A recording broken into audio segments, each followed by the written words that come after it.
আজকে আমরা এসেছি দুইটি কমপ্লেন নিয়ে।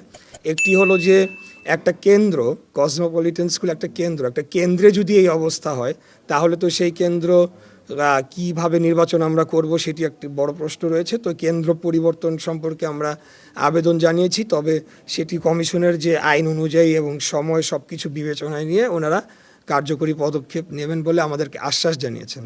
আরেকটি হলো সূত্রাপুর থানার যিনি ওসি সাহেব আছেন, তো ওনার ব্যাপারে আমাদের এটি একটা সম্মিলিত অভিযোগ এলাকাবাসী সহ আমাদের, কারণ ওনাকে জানানোর পরেও তিনি প্রবেশ করেননি এবং তিনি একটা উইন্ডো স্পেস করে দিয়েছেন, যেই সময়টির মধ্যে ধারণা করা হচ্ছে লাঠিসোঁটার বাইরেও আগ্নেয়াস্ত্রও সেখান থেকে বহন করে বের করে নিয়ে যাওয়া হয়েছে। তো এই দুটি বিষয় আজকে আমরা এসেছিলাম। আমাদের অভিযোগের ফটোকপি আপনাকে দিয়ে দেওয়া হবে। আমরা ওনাকে যাতে পরিবর্তন করা হয় সেই মর্মে আমরা একটা আবেদন করেছি, তবে সেটা হবে নাকি আমরা জানি না। কমিশন তো ওনাদের আইন অনুযায়ী ওনাদের গতিতে এবং সামনে 3-4 দিন পরেই নির্বাচন, এটাকে বিবেচনা করে ওনারা যতটুকু পদক্ষেপ নেবেন। এতদিন পর্যন্ত তো অত্যন্ত ভালো ছিল আমাদের ঢাকা 6 আইন শৃঙ্খলা পরিস্থিতি খুবই ভালো ছিল। আমাদের যিনি প্রতিদ্বন্দ্বী প্রার্থীগণ তাদের সাথে আমার একটা যোগাযোগ ছিল, সবই ঠিক ছিল, কিন্তু হঠাৎ এই ঘটনা ঘটাতে এটা আসলে কোনোভাবেই কাম্য ছিল না।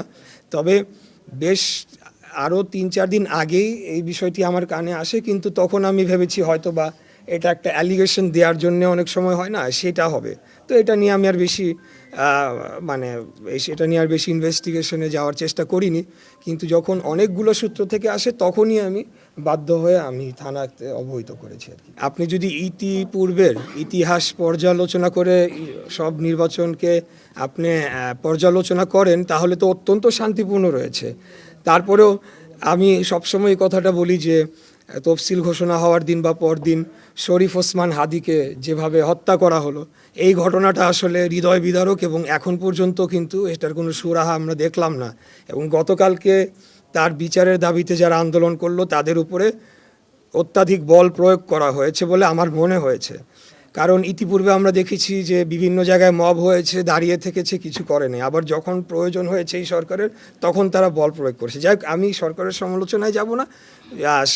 নির্বাচন পরিস্থিতি ঢাকাতে অত্যন্ত শান্তিপূর্ণ রয়েছে। আমাদের দুইটি বিষয় আমাদের পরবর্তীতে নজরে এসেছে, সেটি হলো যে অ্যাপটা আপডেট করার একটা বিষয় ছিল, সেটি আপডেট হওয়ার পরে আরেকটু নিখুঁতভাবে এসেছে, কিন্তু তারপরেও আমরা দেখছি যে বেশ কিছু হোল্ডিংয়ে 15 জন 20 জন করে এক্সট্রা ভোটার, যেটা বিগত আওয়ামী সরকারের সময় এগুলো করা হয়েছিল।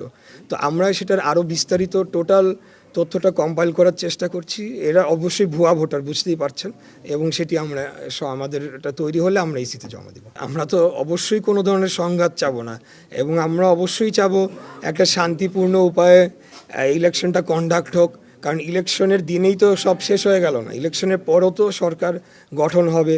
এবং এই ইলেকশনটা যদি প্রশ্নবিদ্ধ হয় তাহলে আমরা তো দেখেছি বিগত সময় প্রশ্নবিদ্ধ ইলেকশনের চূড়ান্ত ফলাফল কোথায় গিয়ে দাঁড়িয়েছে। তো অবশ্যই আমরা সেটা চাই না, কোনো সংঘাতের প্রশ্নই ওঠে না। বরঞ্চ বিভিন্ন সময় আমাদেরকে ব্যক্তিগত আক্রমণ করা হয়েছে, আমাদের সিনিয়র নেতৃবৃন্দকে আক্রমণ করা হয়েছে, আমাকেও ব্যক্তিগত আক্রমণ করা হয়েছে। শুধু আমাকেও না, আমার মৃত বাবাকেও এখানে টেনে নিয়ে আসা হয়েছে, তারপরেও কিন্তু আমরা সেগুলো ভ্রুক্ষেপ করি নাই, কারণ আমরা মনে করছি যে এটা টোটালটাই একটা নির্বাচনকে প্রশ্নবিদ্ধ করা, একটা ডিস্টেবিলাইজ করার দেশকে একটা ষড়যন্ত্র, তাই আমরা সেটিকে পাত্তা দিচ্ছি। আপনারা কি সন্তুষ্ট কিনা এখনকার যে অবস্থা? প্রশাসনের ভূমিকা কোথাও কোথাও আমরা বলবো যে তারা নিরপেক্ষ ভূমিকা নিয়েছেন। আবার যেমন পরশুদিনের যে ঘটনাটা, সূত্রাপুর থানার ঘটনাটি আপনাদের সামনে বললাম, সেখানে তো আবার কোনোভাবে নিরপেক্ষ তো বলাই যেতে পারে না, বরঞ্চ বলা যেতে হবে এক প্রকার সহযোগিতাই, একটা ক্রিমিনাল অ্যাক্টে সহযোগিতাই করা হয়েছে ঊর্ধ্বতন একজন থানা কর্মকর্তার কাছ থেকে, এটি আমি বলতে চাই।